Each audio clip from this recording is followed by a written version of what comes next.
बिस्मिल्लाहिर्रहमानिर्रहीम। अस्सलाम वालेकुम।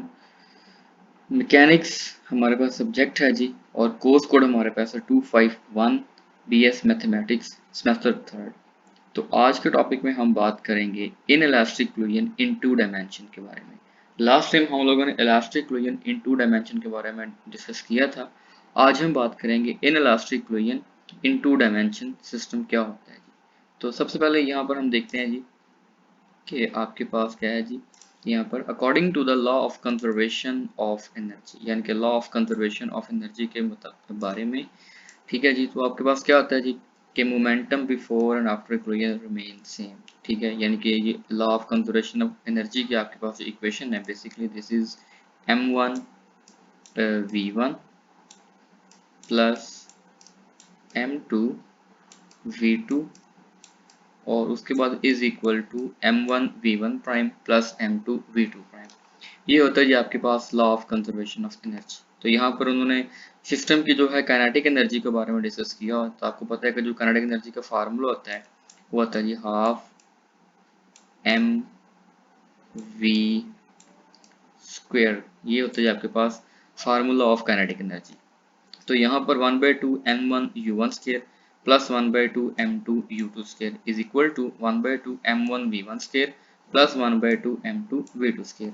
यहाँ पर वो ये बता रहा है कि यहाँ पर आपके पास ये kinetic energy of the system है बिफोर क्लूजन, और यहाँ पर ये आपको बता रहा है this is the kinetic energy of the system after the collision, ठीक है जी। तो यहाँ पर in case of elastic collision the above equation hold. अब आपके पास अगर तो यहाँ पर ये होगा इलास्टिक क्लोजन। इलास्टिक क्लोजन का मतलब ये होता है जिसमें आपका जो काइनेटिक एनर्जी सिस्टम है वो कंजर्व्ड रहती है, ठीक है जी। तो अगर तो आपके पास इलास्टिक क्लोजन है तो यहाँ पे क्या होगा कि आपका जो सेकंड मैस होगा, यहाँ पर आपके पास जो मैस m1 है उसका जो वेलोसिटी आपके पास v1 होगा, और यहाँ पर आपका जो मैस m2 है इसका जो वेलोसिटी होगा v2।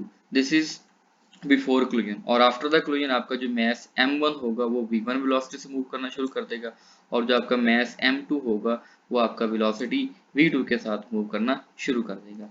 तो अगर तो आपके पास ये जो क्लूजन है, अगर ये आपके पास इलास्टिक क्लूजन है, देन क्या होगा कि आपका जो सेकंड मैस होगा उसका जो वेलोसिटी होगा वो जीरो हो जाएगा।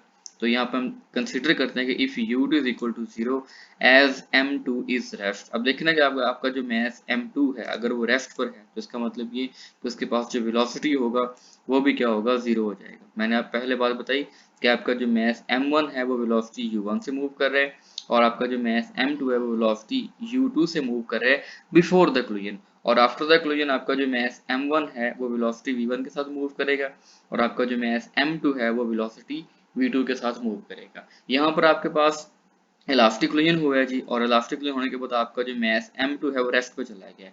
और अगर आपका जो मैस m2 है अगर वो रेस्ट पर चला गया है तो इसका मतलब ये है कि उसके पास जो काइनेटिक एनर्जी उसकी वेलोसिटी हो जाएगी वो भी क्या हो जाएगी, जीरो हो जाएगी।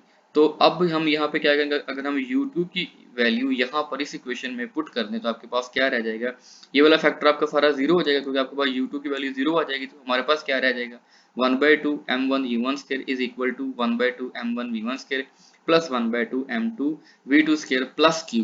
अब ये q यहाँ पे क्या शो कर रहा है, इस q का यहाँ पे क्या मकसद है। अब देखें जी कि आपके पास जो दो बॉडीज हैं जब उन्होंने आपस में कोलाइड किया है तो ड्यूरिंग द क्लूजन वहां पर आपके जो एनर्जीज में क्या आ रहा है, चेंज आ रहा है। अब उसके एनर्जीज में चेंज आ रहा है तो एनर्जी में चेंज आएगा in the form of sound और in the form of heat. जो एनर्जीज होंगी उनमें क्या आएगा, चेंज आएगा।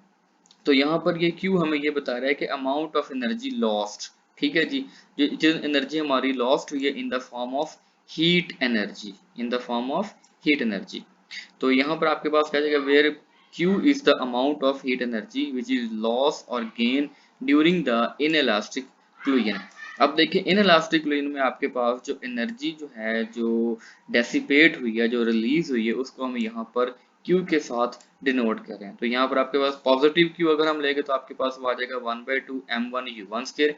और ये जो इक्वेशन आपके पास, ये जो फैक्टर आपके पास है सारे का सारा, जब इसको उठा के जब हम इक्वेशन के इस तरफ लेके आएंगे यहाँ पे तो ये क्या हो जाएगा जी, माइनस हो जाएगा। तो आपके पास क्या रह जाएगा, minus into m1 1/2 m1 v1 square plus 1/2 m2 v2 square.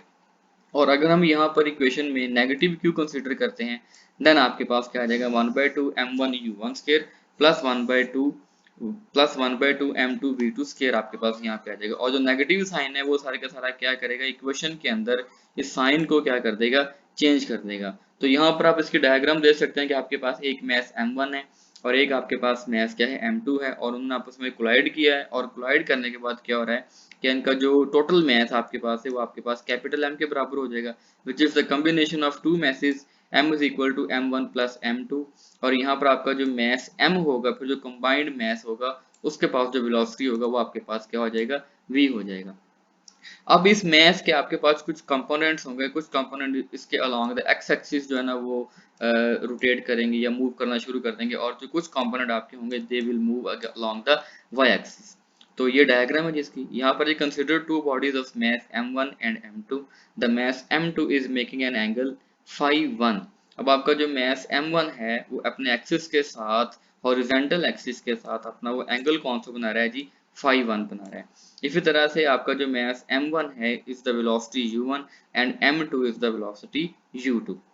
both the bodies collide and after the collision both the bodies stick together। stick together का मतलब होता है combine together, ये एक दूसरे के साथ मिल जाना, ये एक दूसरे के साथ अटैच हो जाना। and move with velocity v after collision। अब देखें जी आपके पास ये दो मैस थे, एक आपके पास मैस m1 है और दूसरा आपके पास मैस क्या है, m2 है। इन दोनों में कोलाइड हुआ है और कोलाइड होने के बाद they will become a single mass. अब वो सिंगल मैस बन गए और इसका जो मैस आपके पास आ जाएगा वो कैपिटल M आ जाएगा, और इसके पास जो वेलोसिटी आपके पास होगा वो v हो जाएगा। So the component of the momentum along the x axis. अब आपके वो कंपोनेंट जो along the x axis move कर रहे हैं वो क्या है जी, m1 u1 plus m2 u2 cos of φ1। क्योंकि आपको पता है अलोंग द एक्स एक्सिस हम जो एंगल कंसीडर करते हैं वो आपके पास cos हो जाएगा, ठीक है।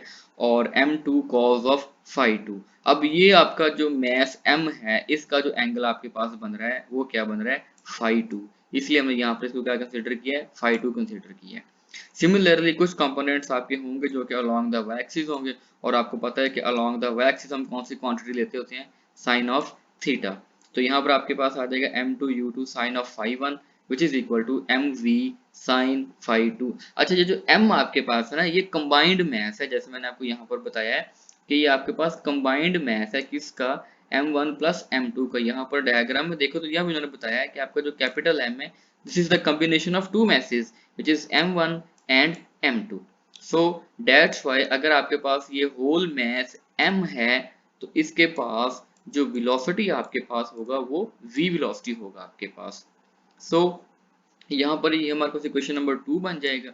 तो here u1 u2 φ1 φ2 and v are the unknowns. तो ये आपके पास कुछ अननोन क्वांटिटी हैं। तो अगर हम इक्वेशन नंबर 1 के अंदर u2 की वैल्यू को 0 कंसीडर कर दें, 0 पुट कर दें, हम 0 क्यों कंसीडर कर रहे हैं, क्योंकि आपका जो मैस m2 है वो कहाँ पे है, वो रेस्ट पे है। और अगर आपका जो मैस m2 है अगर वो रेस्ट पर है तो इसका मतलब ये कि उसके पास जो वेलोसिटी होगा वो क्या हो जाएगा, 0 हो जाएगा। So equation number 2 here becomes equation number 1 here becomes आपके पास इक्वेशन नंबर 1 क्या बन के आ जाएगा, m1 u1 which is equal to mv cos of φ2। यानी कि हम ये जो u2 की वैल्यू है इसको हम इक्वेशन नंबर 1 में यानी कि यहाँ पर इसको हम क्या करेंगे, इंसर्ट करेंगे। और जब हम इसको यहाँ पे इंसर्ट करेंगे तो आपके पास जो इक्वेशन बन के आएगा this is m1 u1 which is equal to mv cos of φ2। By solving equation number 2 and 3 we can find the values of these unknown। तो यहाँ पर आपके पास जितने भी unknown हैं उनकी हम values को यहाँ पे easily calculate कर सकते हैं। अच्छा जो numerical problem आपके पास होंगे इसमें आपके पास यहाँ पर आपको कोई सी दो quantities दी गई होंगी और आपने next two find करनी होगी, या कोई से भी आपको तीन quantities दी गई होंगी और आपने जो है ना कोई एक क्वांटिटी फाइंड करनी होगी, या फिर आपको ओनली एक क्वांटिटी दी गई होगी और आपने इन तीनों क्वांटिटीज को फाइंड आउट करना है। तो ये है जी आपका आज का लेक्चर। अगर इस लेक्चर के बारे में कोई भी कंफ्यूजन हो तो यू कैन आस्क फ्रीली। इसके साथ साथ इस क्वेश्चन के रिलेटेड कुछ न्यूमेरिकल प्रॉब्लम्स है, कुछ एग्जांपल्स हैं, वो पे आप लोगों के साथ शेयर कर दी जाएंगी और उनको काइंडली आप लोगों ने अपने नोटबुक पे नोट करना है, उनको सॉल्व करना है और उनको अंडरस्टैंड करना है, क्योंकि वो एग्जाम्पल्स आपकी एग्जाम पॉइंट ऑफ व्यू से बहुत इंपॉर्टेंट है। तो इस लेक्चर को नोट करें, इस लेक्चर को राइट करें, प्रिपेयर करें और इस वीडियो को शेयर करें। और जो बच्चे इस चैनल पर नए हैं काइंडली हमारे चैनल यूट्यूब चैनल को सब्सक्राइब कर लें जो कि अदील साइंस स्पॉट के नाम से। And thank you so much. अल्लाह हाफिज़। This is all about the today's lecture.